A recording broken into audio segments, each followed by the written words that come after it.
Now we shall again see one more problem which is just an extension of the previous problem. We have to count the number of A's and number of B's. Previously we did for mod 2 and mod 3. Let us say I have to draw a DFA. I have to construct a minimal DFA which accepts set of all strings over A comma B such that number of A's in W is congruent to 0 mod 3, which means number of A's is divisible by 3 and number of B's in B is congruent to 0 mod 3, which means number of B's is also divisible by 3. So number of A's is divisible by 3 and number of B's is divisible. From the problem description you can understand that the number of states in the final answer has to be 3 into 3, which is 9. And I will be using the same method like counting the number of A's horizontally and number of B's vertically. So let me count number of A's. So the A counter is nothing but mod 3 counter. So A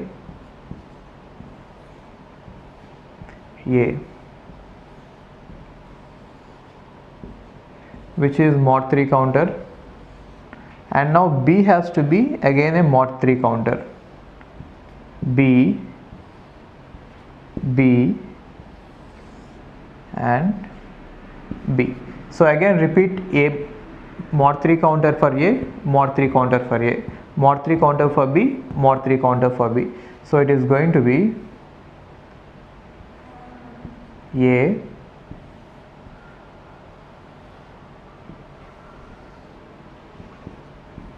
for A. Okay, again A counter, mod 3 counter for A.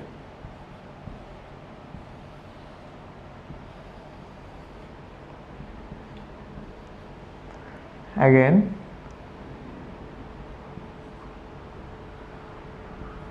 B.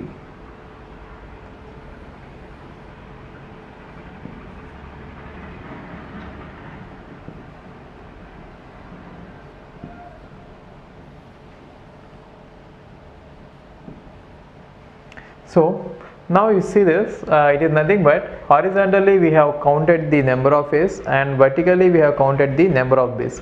Mod 3 counter for A, mod 3 counter for B, mod 3 counter for A, mod 3 counter for B, mod 3, like that.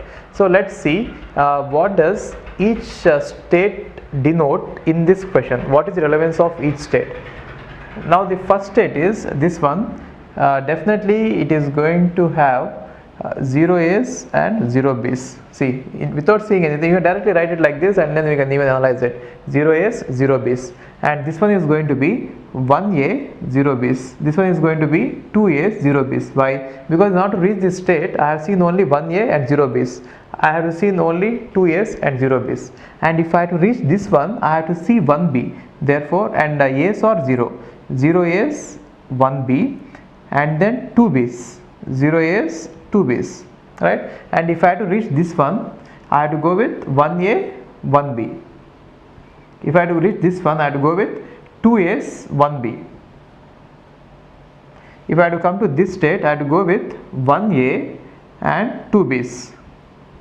If I have to reach this one, I have to go with 2 A's, 2 B's. 2 A's, 2 B's.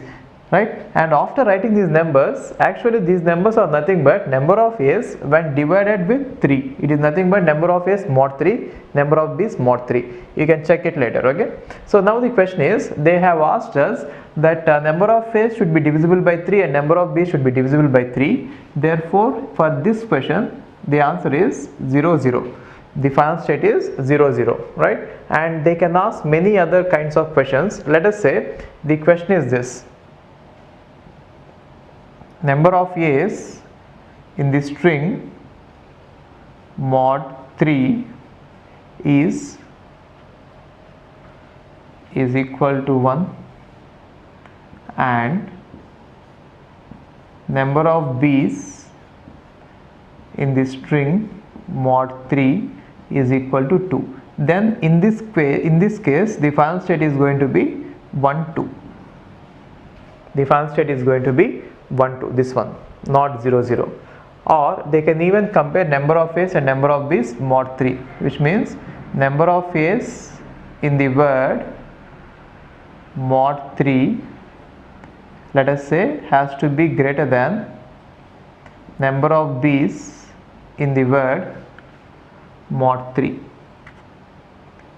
B's in the word mod 3, which means number of a's has to be greater than number of b's. So where is number of a's and number of b's? First one is number of a's, second one is number of b's. Let us check for all the states in which first number is greater than second number. One state is 1 0. Why? Number of a's is greater than number of b's, mod 3. And other one is 2 0. Why? Because number of a's is greater than number of b's, and another is 2 1. Right? So these are the only states where number of a's is greater than number of b's. And sometimes they can even ask the same question, number of a's and number of b's comparison. Since both are mod 3, they can pull that mod 3 out. That is called modular arithmetic. According to modular arithmetic, it can even be asked like this: number of a's mod 3 is greater than, number of a's is greater than number of b's, and for entire thing they can put mod 3. Even for it, the same answer will be applied. Right? So you can use your imagination and you can extend this question to any level. So the number of states will depend on the mod numbers, and the number of and the final state will depend on exactly what they are asking. Just draw the diagram using the number of states and then the number of the states according to number of a's and number of b's, and then choose the correct state using the question. Right? So if the question is, let us say, number of a's is congruent to 0 mod n. In fact, it can be any number, don't worry about it. And number of b's in W is congruent to some 0 mod m. Then the number of states in the automata is going to be m by n, or m into n. So this is the minimum number of states in a finite automata which counts number of a's mod n and number of b's mod n. So you can extend this question to any level using your imagination. I am going to stop it here.